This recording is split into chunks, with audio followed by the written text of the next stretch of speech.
अकोल्यातील मुलीची फसवणूक प्रकरण म्हणजे लव्ह जिहाद असल्याचा विश्व हिंदू परिषदेचा आरोप। 5 दिवसात पीडित मुलीसोबत काय झालं याचा सखोल तपास करा, हिंदू संघटनेची मागणी।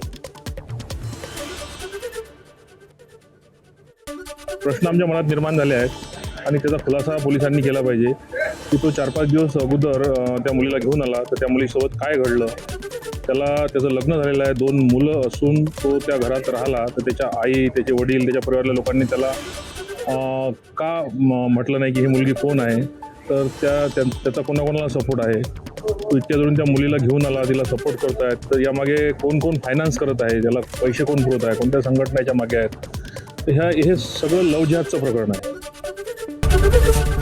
एबीपी माझा, उघडा डोळे बघा नीट।